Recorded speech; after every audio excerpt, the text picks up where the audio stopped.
Hi, how you doing?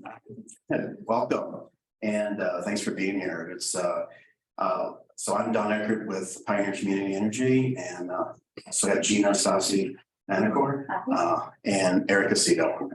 So they'll be helping me today, the presentation. Gosh, it's been, I think it was here like a year and a half ago, just pitching this idea to the council.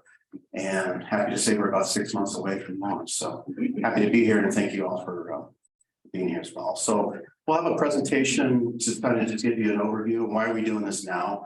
Even though we're 6 months away, we want to get way out in front of this and communicate with all of you early and often. So there's no surprises coming up in January.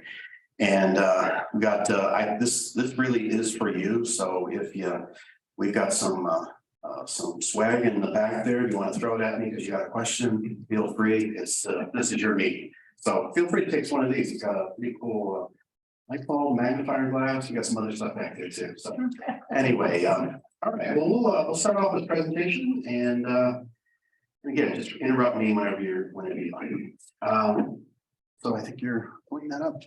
Folks in the chat. I'm sorry. Just a reminder for folks on the Zoom to put their comments in the. That's correct. Q&A. We also will be online as well. Thank you, Rick. Okay, so let's go to the next slide. And what is a CCA? So what does it stand for? It's Community Choice Aggregation. Community means it's owned by you. Choice means that you have a choice for the first time in 100 years between us or PG&E, but you'll learn that it's a partnership. It's not just you're switching off from PG&E entirely. And then aggregation means that as we go into a community, the entire community opts in, and then you can choose to opt out if you like, but we will buy in aggregate. We're not going to just go after customers that are high margins. We take the entire community. How did it all start? Really, so back in late 90s, early 2000s, if some of you were here at the time, there was the energy crisis in California where they tried to deregulate electricity. It was a pretty bad failure at the time, and but out of that was the spirit of competition. They wanted to have some competition with the investor-owned utilities. So those are San Diego Gas and Electric, Southern California Edison, and of course we are Pacific Gas and Electric, PG&E. And out of that came Assembly Bill 117, which authorized communities to compete with the IOUs and buy electricity on behalf of their community. So that legislation went into effect in 2002, but it took all the way till 2010 to actually launch the first CCA, and that was in Marin County. And I will tell you, it was quite a battle with PG&E at the time. A lot of mudslinging. They didn't want this to start because it might actually catch on fire, and it did. 13 years later, we have 200 plus communities that are served in the state by CCA. So you're not the first, and you're not an experiment. It's been done many times before Grass Valley, but again, it's been a great success. It's been well received, and I think you're going to enjoy it as well. Next slide. So who is Pioneer? So we were formed in 2017. We actually started launching service in 2018 in Placer County. Then in 2022, we expanded into El Dorado County and Placerville. And now we're looking forward to next year with Nevada City and Grass Valley. We're also in discussions with Nevada County this year, hoping to bring them online in 2025. Just some highlights. I won't go through every one of those bullet points on the slide, but what to expect. So it's local control. This is your utility. You're the shareholders. Our board consists of elected officials from every member agency that we serve. So for Grass Valley, it's Tom Ivy, and then our alternate director is your mayor, Jan Arbuckle. It's about taking control of your energy future. Right now, PG&E does not offer a 100% renewable product. That's been something that your council has talked much about. Many of you may be interested in that. We'll talk about our rate options in a few slides, but it's really about you decide, you can tell Tom what you want in our energy portfolio, and we have that discussion in a open, transparent environment. It's about choice. So again, we're not replacing PG&E on the completely, but you opt into Pioneer for the generation service and you choose whether you want to stay with us or not. And we'll talk about the enrollment process, but again, it's about choice. And then lastly, numbers do matter. It's about, let's save a little bit of cash. So in 2018, we launched. At the end of this year, we'll have saved ratepayers $84 million in utility bill savings. That's money not going to Oakland, which is where PG&E's headquarters is now. It stays in the community, recirculated.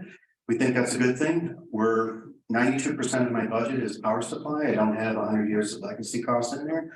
We can compete, keep our rates low, and save you some cash. Next slide, please. So where you are now on the left is investor-owned utility. That's going to be PG&E. They purchase the power, they maintain the transmission lines, the distribution lines, they provide the customer service, and they do the billing. What changes on January 2024 is going to be the top box there where we start purchasing the power. And so we replace the PG&E on the electrons on the system. PG&E will still maintain the transmission lines, distribution system. Both of us will be involved in customer service, whether you have issues with Pioneer, give us a call. Our folks are local. They know many of the issues that you're going to have and look forward to talking to you. But if you have issues with an outage or you have a question for PG&E, that customer service is also open to you. And we'll talk more about that in a moment.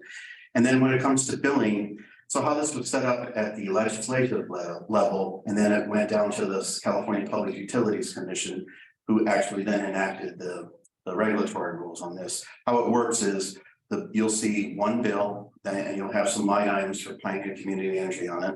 And we'll cover a high level of that in a moment, but it'll be one bill through PG&E, and it's a transaction that happens between us and them. So we compete with them, but they're also forced to partner with us.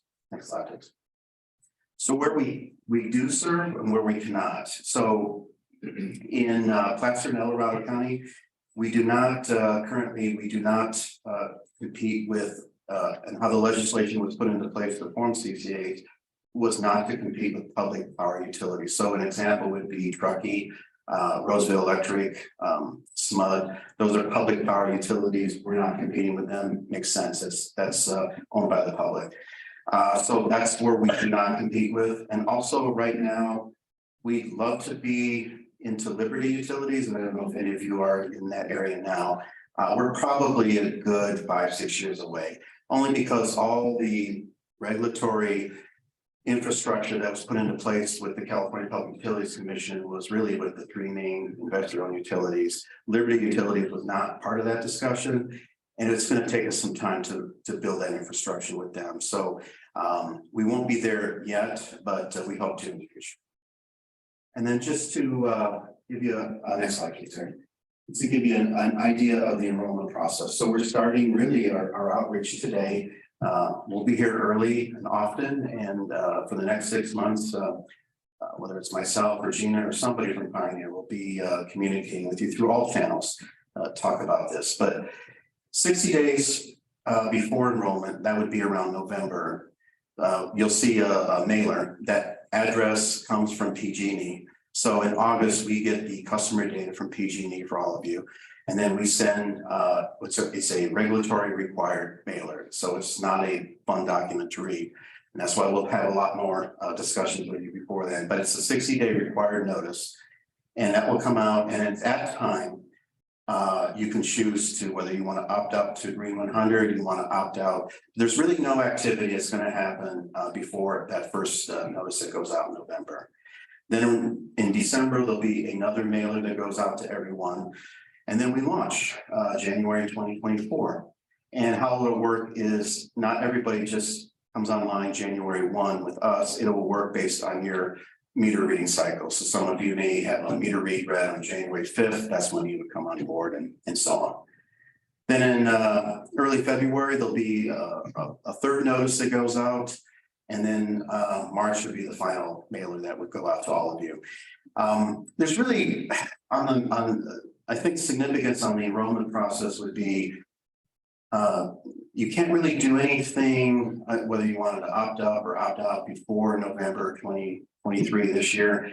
And as far as if you wanted to opt out, there's no fee and you can do it at any time. So if you're unhappy, you want to have a choice a year from now to opt out, you can. The difference here being is that if you opt out between November 23 and March 24, you can come right back. If you wait till after March 2024, then you have to wait a year if you wanted to return to us. Next slide, please here. And then how am I billed? So this is probably one of the most common questions we get. The PG&E bill is confusing already.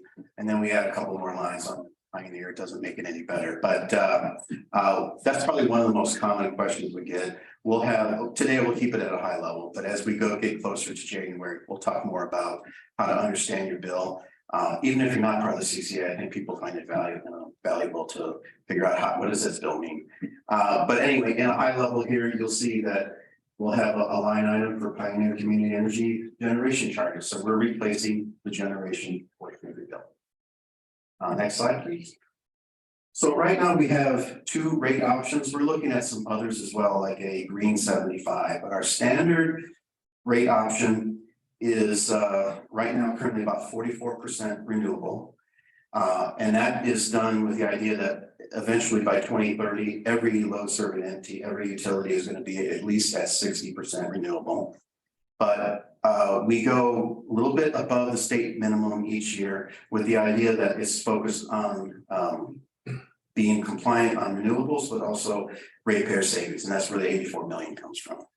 But however, if you wanted to opt up to Green 100, which means 100% renewable energy, slightly a little bit more expensive than the standard product, but it's still cheaper than the PG&E standard product. And again, that's the 100% renewable. And you could look at the our standard product versus PG&E right now, and we're actually more renewable. We're cheaper. I think it makes sense. Next slide. Is there a percentage, I don't mean to interrupt, but is there a percentage across the board, or is it adjusted depending on the amount of usage? In other words, commercial as opposed to residential? No, it's going to be across the board for that utility. Yeah, so it's not divvied out by sector. And the second question, when PUC authorized this legislation, did they allow for verbiage if we opted out of Pioneer or something happened to Pioneer? And you can't say it'll never happen because we just went through a pandemic, which is never supposed to happen. With that line of thinking, was there legislation for PG&E to take us back at a original rate? Great question. Or do we get penalized? You do not. So if something were to happen that Pioneer would become insolvent or out tomorrow, you would go right back to PG&E the very next day, and there's no interruption in service and there's no fee to back.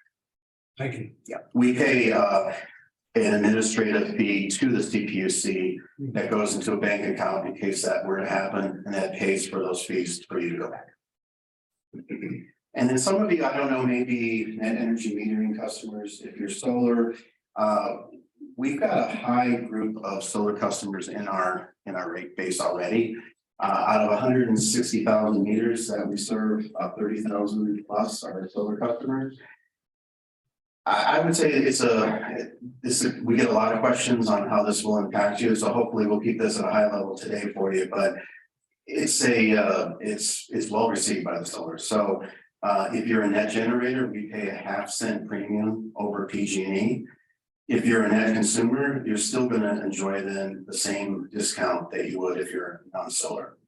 There's no contract or PPA required. So whatever you're doing now as an M, you would just move over through the enrollment process. Probably maybe one difference between us and PG&E is that we do reconcile monthly, but that also means 12 months from now, you don't end up with a huge bill at the end of 12 months. And we do annual payouts around March and April. So just this past May, we wrapped up the prior 12 months of NEM cash outs. We had 5,600 customers, and about 1.2 million in payouts. So it's very successful where we are. And then I know for many of you, when you're considering NEM, you probably were trying to hit the deadline before NEM 3.0 went into effect. But for us, it doesn't matter what NEM you're on. For you, it does because it matters on the payback. But for us, we treat 1, 2, or 3 policy. And then next slide, please. And will you, and does the 20-year period for NEM 1 going to NEM 2 or NEM 2 to go to NEM 3 apply to your? Yeah, so right. So after you move up to your out of the grandfather, you move over to NEM 2, we will treat you the same on that. Okay. Actually, we probably wouldn't get. Yes, okay, yes, yeah, exactly. So here would be next slide, please. So another question that comes up commonly would be if I'm a PG&E customer and I go to Pioneer, am I going to be excluded from the various programs? So whether it's CARE, it's FARA, it's medical baseline, it could be an energy efficiency program that you're on. So keep in mind that as you saw on the previous slide, where you're handling the transmission distribution with PG&E and the generation with us, you're a customer of PG&E and you're also a customer. So PG&E has a moral obligation to keep you on all those programs, but they also have an economic one as well, and that they don't want any sort of interruption in service. And I can tell you that with the 200 communities over the last 13 years, I don't know one instance where that was filed with the CPUC, a complaint where somebody was booted off one of these programs for being with a CCA. It just can't happen. It's illegal. Are So, they mandated yeah, please. by PUC? Yes, they are. Because it's PG&E and Moral just don't land at the same time. That's where this meeting gets fun, right? You're going to do the next presentation. I have a question. Please. I live in congregate type of living, a mobile home park. Mhm. We each have, in my park, we each have meters. That's not necessarily our own meter. Not necessarily true in all parks. Mhm. So what happens? How does that work for us that live in an apartment or something like that? And we just get, they take the main bill divided by the number of apartments and everyone pays that figure. Mhm. How is this gonna work? Okay, so in that case, you don't have a meter specific to your. In some, that's true in some apartments. Yeah. Yeah, we just got switched over to But meters. for us, we each have our own meter at our own house, and the park administration bills us, puts it on a monthly bill, and there's a little section that's just for our meters, and the But you guys don't have maintenance a guys. PG&E account, it's the bill from the park administration. No, it's a photograph of the actual PG&E bill. One big bill. Yeah, so And somehow it's broken out per address, for everybody's address. so in that case, it would be it sounds like if there's a master meter in that case, and then that person may be divvying out the usage. I'm not sure how that's working, but if you got a bill in your name or close to, or something similar to that, you should be automatically opted in. That's what I'm worried about, because when there are fires or anything going on, we cannot use our individual address to get information. We have to give the address of the business office of the park, even though we are paying our own bill, electric and gas bill. And I'm getting a little nervous about what's going to happen to us. Are we going to be able to be a part of this if we want to be? You should, and I'm going to follow up with staff on that question. And if you could, maybe if you give us some information, we could call you back Sure. on that one. We've had it where we've got the mobile home parks in our current territory, and there'll be the property owner will make that decision sometimes, and And the Well, I folks, did call the manager today and her response was, well, they can't do that to us because the owner of the property lives in the company is located in Southern California. And so she's saying they have to get the company's permission.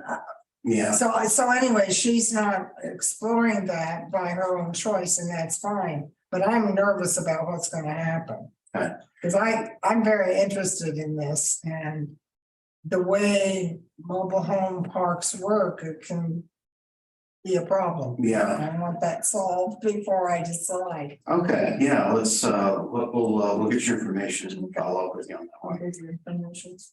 Yes, sir, yes.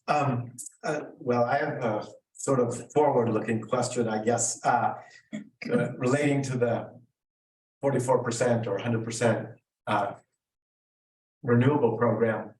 I'm really interested in that renewable energy being generated locally, so I'm just curious, how much of the 44 or 100% is actually local within Placer, El Dorado County?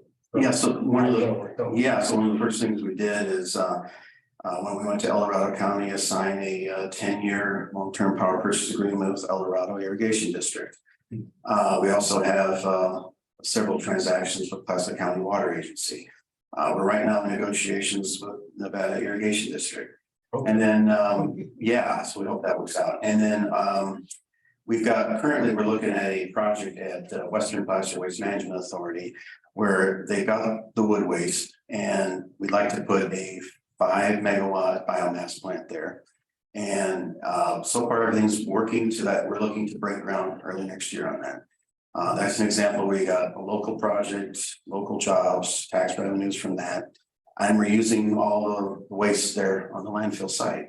Also, the heat from that project is going to be used to hopefully fuel a commercial center next door so that they don't have to be on natural gas. Okay. So that's an example of what we're looking at local projects. I noticed though on your website that you're not taking RFPs these days for solar or wind projects within the counties. Do you think that's going to change? Yes, I do.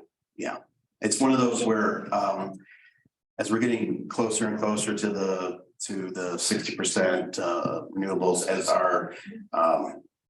as our board is getting larger and they're thinking we're getting more and more ideas on that. It's something I want to do where if you're going to look at local projects, it may not always be economically competitive to a larger project that may not be in the area.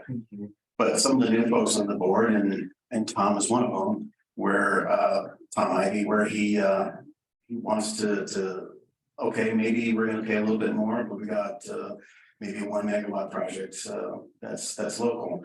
And this was where the local control comes in. I'm gonna do what the board tells me to do, and they should be doing what you're telling them to do. So that's the kind of ideas that, yeah, I do look forward to.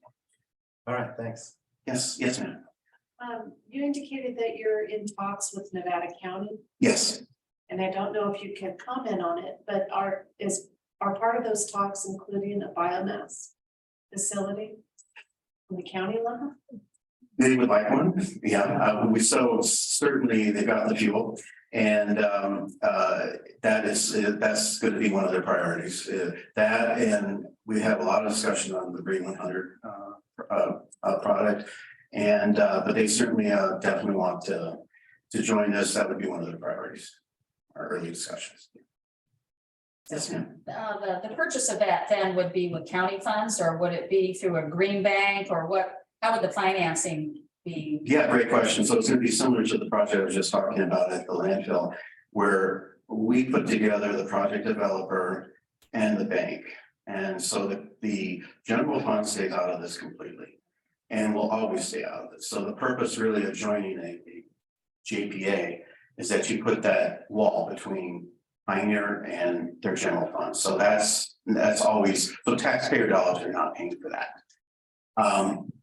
And then how it would work is we get those two together, and then they need an off taker, and that's where Pioneer comes in, and that we become the purchaser of that power. Otherwise, they can't get the financing. So kind of all three sides, the developer, the financer, and Pioneer all kind of work together to make that happen. Yes, sir. While we're off Let's do it. could you talk a little bit about your board? You referred to your board and that they were representatives of different locations, geographic locations, apparently. So again, What's the structure there? yeah, great question. So we have right now an 11-person board. And it's, we have 10 member agencies. Two of the members are from Placer County and the rest are one from each. And it's how the structure works is it's not weighted voting. So Grass Valley will not have nearly the load of El Dorado County. It would have equal votes on our board.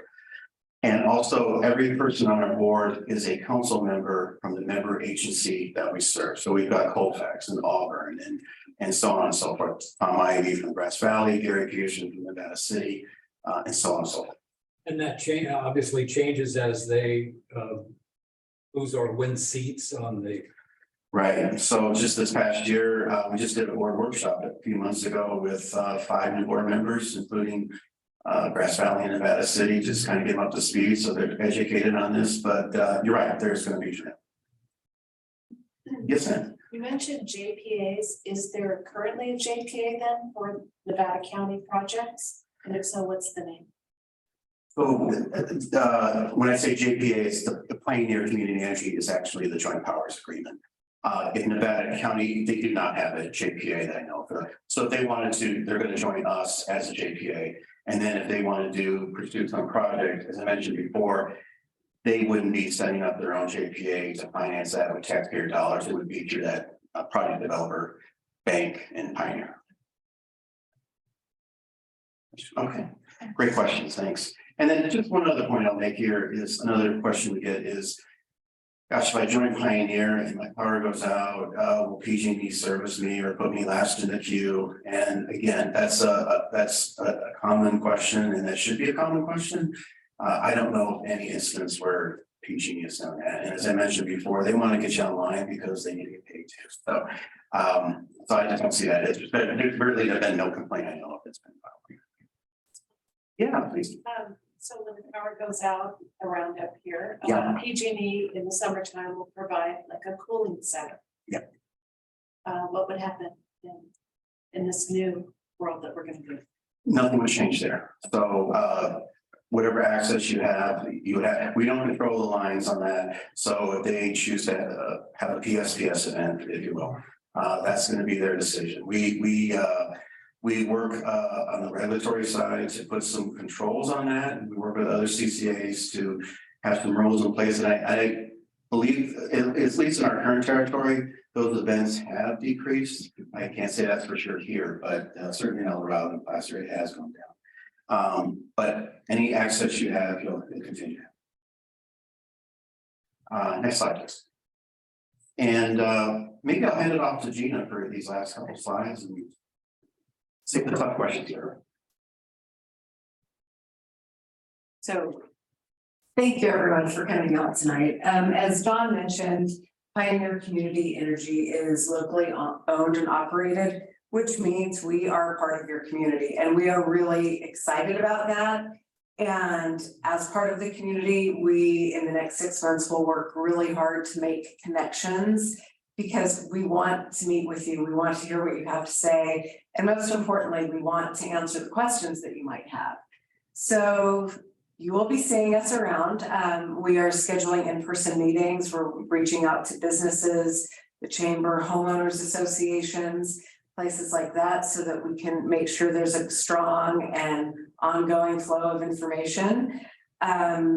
We also will be working with your local leaders so that they understand exactly what's happening. And if they happen to get questions about what's going on, they can be a source of information as well. And then we are making information available in a lot of different forums. So you might hear us on the radio, see us in the newspaper, you might catch us at a community event, but those are all ways of affirming that we are your community partner. And we are really excited to be a part of the community and that we're here for the long haul. So the last thing I want to say is we really do want to hear from you. So if you look on the back table, there's a flyer that looks like this, and it's about our community advisory committee. I encourage you to take the flyer, if you're interested in joining. It's a volunteer organization. But it is a good way to make sure that the voices of the community here are heard. And, we'd love to hear from you that way as well. Next slide. So in the event that you have more questions or you want to reach out to us, there are a number of different ways to find us. In addition to being on the ground here, we do have a website that has a lot of information on it. We just added a web page on the site specific to the expansion here in this area. You can email us, you can call us. Our offices are right down in Rockland. We have customer service reps there, and you can get additional information by following us on social media. So hopefully this makes us easy to find, accessible to you, and available to you to answer any questions you might have. Thank you, Gina. I'll turn And this just, back. thank you, Gina. And just on that advisory committee, so that's an example where we have citizens from El Dorado County, Placer County, making decisions on what energy efficiency programs that we want to pursue. And they're the ones that decide that, take it to the board, we go. So with the flyer application, I was talking to a gentleman who just left, but if you want to join that, I'd love to have you, get a free lunch and give us your ideas. Anyway. Is that information on the flyer? No. I don't think all of All this that is on, is. yeah. Picture of it. We do have cards that have contact information back there for our Okay. customer service. So Thank you. Yes, sir. Can you commit yourself to, reveal some of your rate savings other than the dollar savings and percentages, that have held true that you can speak to? When you say rate savings. To the consumer. Yeah, so the 84 million I was talking about, that is real, and that's what you would have paid PG&E without Pioneer Community Energy. So how it works is the generation portion of your bill right now, El Dorado County is around 19.5% discount to PG&E. And Pfizer is around 15%. The average household is saving around $220 a year. And that's real verifiable savings. I don't know if I answered your question. Well, it was, because that percentage carries over. Right. And so it's between 15% and 19%. Right, correct. I can't relate to the 180 million. I want to know what piece of that Right, okay, yes. I can. And another good number would be a couple $100 a year. Yes, ma'am, in the back. People to ask, but what are some of the downsides to a household saving? The downsides for joining. You know, I look at this as really a low risk, no risk play. If you don't like being part of this, it'll take you 90 seconds to opt out. If it was my kid, it would take about 30 seconds, or a lot faster. But that's really what it would take. And when you opt out, the very next day, you're on PG&E. So if there's something you're unhappy about, and this really comes down to choice. And so I don't have I just don't see a whole lot of downsides. So why would a person or household opt out? What are some of the reasons? Yeah, so sometimes it's bad information. For instance, I don't know if any of you run next door. We get a lot of those where somebody will put out a thread that we're more expensive than PG&E. And it's absolutely not true, but it's very hard to stop that kind of misinformation. Because if it's on the internet, it has to be true, right? So so that's one of those where that's bad information. Another issue we've had was, I think with El Dorado County specifically, was more on they didn't like the automatic enrollment. And I think for us, what I learned from that was, let's get out in front of people early and often. That's why we're here 6 months before we launch. Yes, sir. That was a question I had at the very beginning, and I didn't want to interrupt you. But just so I understand correctly. Yeah. This is a automatic enrollment. That's right. And you can understand how people that you didn't get to, or they wanted by, they could be upset about that. And and then you have the opportunity to opt out. That's just the maneuver, that's the choices. Exactly. Okay. And it really comes down to that communication that you talked about. Sorry, Gina. There are a couple questions in the chat that I would like to. So I'll just read it out. So we have a question from Kathleen from Zoom. How does this affect us that currently have solar panels and sell that power to PG&E? Would I be selling back to Pioneer? So yes, you would be selling back to Pioneer, and we're gonna pay you a half-cent premium over PG&E on that. And again, if that customer would like to continue the arrangement they have with PG&E, then they can just opt out. But you would be selling it to Pioneer. Any other questions? Okay. Yes, sir. Again, get back to the original part here about the grid. The fact that they were talking about closing down Diablo Canyon. Is that going to affect the grid, our grid? And now they're talking about keeping it going for a while. So it's gonna be extended at least to 2030, because if they were to shut it down right now, we're not ready. And you'd have some rolling blackouts. So it's at least till 2030.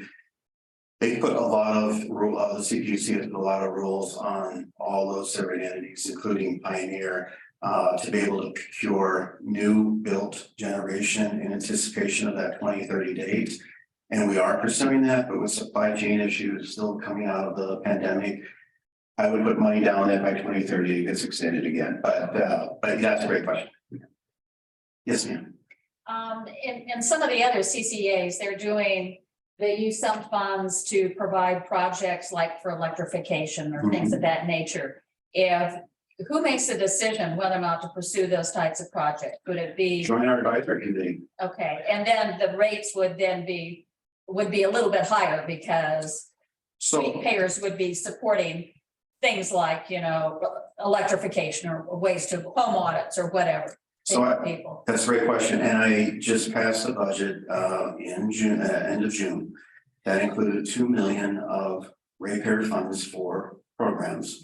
But we still have operating at a surplus, meaning that I'm not raising rates to pay for that programs. Yes, ma'am.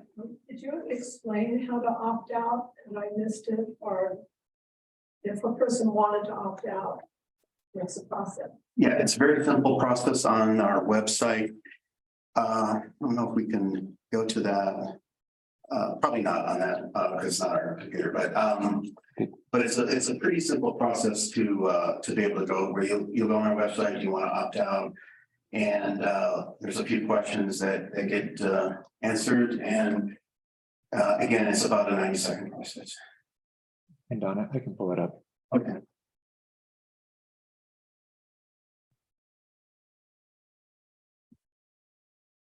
Yes, if you put maybe residential, I think.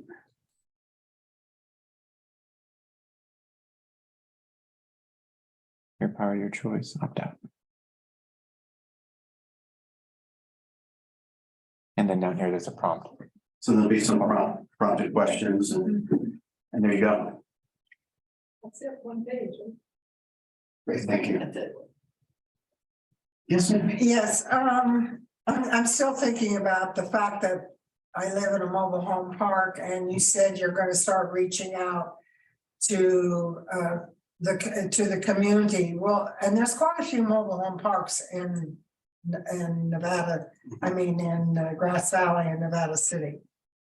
Are you going to reach out to the individual parks? Because we don't have a, what's the word I want? We don't have a homeowners association. So we would reach out to, that's a great question, and that we could reach out to one who has the master meter on there. That's the customer information we would have, but we also have a person in our office who has done a lot of work with mobile home parks in Placer County. You're gonna love her. It's Lexi Retalis, her name. And she would love to come out to your park and We do a would love to presentation. have her. Yeah. Okay, we're gonna get your information and she'll come out. Yeah. She's very passionate about that stuff. So that's a good point, that the information that you would be sending for the public relations education will be coming through just the ratepayer avenue. What else do you have? Other than a public reach out to residents in a particular remote park. So that's great. Yeah, so that's one of the feedbacks we want to get. Is there, like in your area where I wouldn't probably have that on my radar of who to talk to there, except the information I get from PG&E. And so that's an example where, let us know. We've talked to your council and the city manager as well. You got some organizations that we need to be speaking to. I think we've got a couple engagements, Gina, with like, the veterans, a couple Rotaries. So we're gonna get out there. We do the, I don't know if we're in time to do the Nevada Fair, but we want to be out there early. It would be good if you could. Yeah, but we will try to do that.